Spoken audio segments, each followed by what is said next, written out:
എന്തായാലും ചലച്ചിത്ര academy chairman സ്ഥാനത്ത് നിന്ന് സംവിധായകൻ രഞ്ജിത്ത് രാജിവെച്ചിരിക്കുകയാണ്. ഔദ്യോഗികമായി രാജി അറിയിക്കുകയും ചെയ്തു. രാജിക്കായി ഇന്നലെ മുതൽ കടുത്ത സമ്മർദ്ദമുണ്ടായിരുന്നു. എന്തായാലും വിഷ്ണു കരുണാകരൻ നമ്മളോടൊപ്പം ചേരുന്നുണ്ട്. വിഷ്ണു, കടുത്ത സമ്മർദ്ദത്തെ തുടർന്ന് തന്നെ ഇപ്പോൾ രഞ്ജിത്ത് രാജിവെച്ചിരിക്കുകയാണ്, രാജി സമർപ്പിച്ചിരിക്കുകയാണ്. എങ്ങനെയാണ് അതിന്റെ വിശദാംശങ്ങൾ?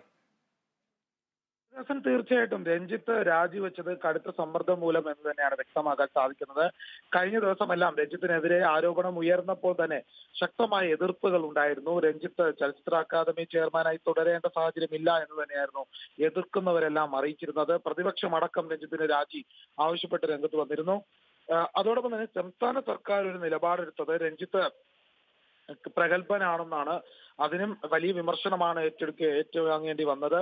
മന്ത്രി സജി ചെറിയാൻ അടക്കം വലിയ വിമർശനം ഏറ്റുവാങ്ങേണ്ട സാഹചര്യം വന്നു. പിന്നീട് മന്ത്രി സജി ചെറിയാൻ തിരുത്തിയെങ്കിലും രഞ്ജിത്തിനെ പുറത്താക്കുന്ന വിവരം പറഞ്ഞിരുന്നില്ല. രഞ്ജിത്തിനെ ഈ വിഷയത്തിൽ രഞ്ജിത്തിന് ഒപ്പം നിൽക്കേണ്ട സാഹചര്യമില്ല എങ്കിൽ പോലും ഒരു മൃദുലമായ ഒരു പിന്തുണയാണ് നൽകിയിരുന്നത്. എന്നാൽ ഇപ്പോൾ ആ ഒരു കാര്യത്തിന് ഒരു തീർപ്പുണ്ടായിരിക്കുകയാണ്. രഞ്ജിത്തിന് വേറെ നിവർത്തിയില്ലാതെ രാജിവെച്ചു എന്ന് വേണം പറയേണ്ടത്.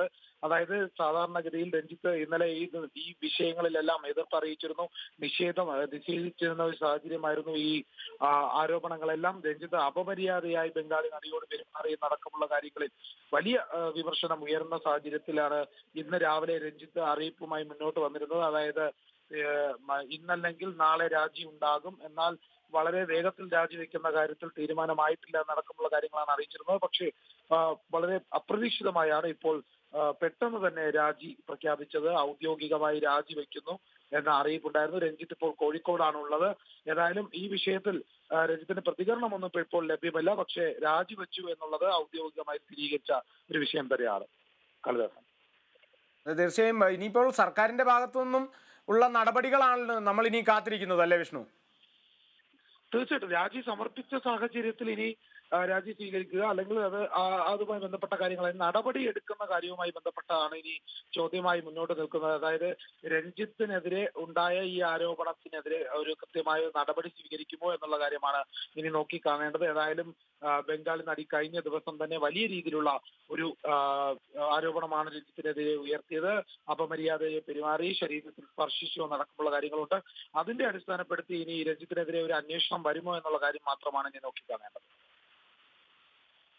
അതായത് തീർച്ചയായും ഈ സർക്കാരിന്റെ ഭാഗത്തു നിന്നുള്ള നടപടികൾ വേഗത്തിലാക്കേണ്ടതുണ്ട്. കാരണം ഇപ്പോഴും അത്തരത്തിൽ ഒരു അയഞ്ഞ മട്ടിൽ തന്നെയുള്ള നടപടിക്രമങ്ങൾ അല്ലെങ്കിൽ അയഞ്ഞ മട്ടിലുള്ള നിലപാട് തന്നെയാണ് സർക്കാരും കഴിഞ്ഞ ദിവസം സ്വീകരിച്ചത്. മന്ത്രിയും അതിനെക്കുറിച്ചെല്ലാം വ്യക്തമാക്കിയിരുന്നു.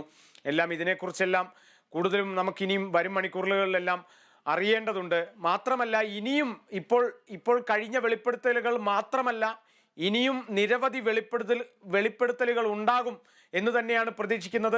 ഇനിയും വെളിപ്പെടുത്തലുകൾ ഉണ്ടാവും തീർച്ചയായും. കാരണം ഹേമ കമ്മിറ്റി റിപ്പോർട്ടിൽ മൊഴി കൊടുത്തിട്ടുണ്ടോ ഈ ഒരു രേവതി സമ്പത്ത് എന്നുള്ളത് നമുക്കിപ്പോഴും വ്യക്തമല്ല. കാരണം സ്വകാര്യതയെ മാനിച്ചുകൊണ്ട് അതൊന്നും പുറത്തു വിട്ടിട്ടില്ല.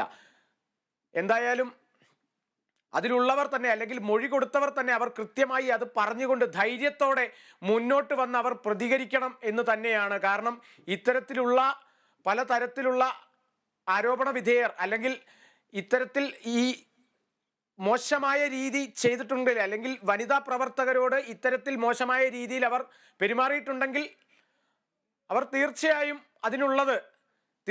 അവർ ശിക്ഷിക്കപ്പെടണം. ഉപ്പ് തിന്നവൻ വെള്ളം കുടിക്കണം എന്നുള്ള തരത്തിൽ തന്നെയാണ് നമുക്കും പറയാനുള്ളത്.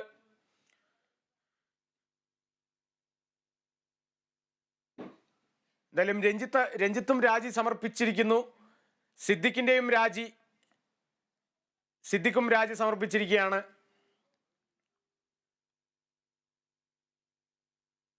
ഇനിയുള്ള തുടർ നടപടികൾ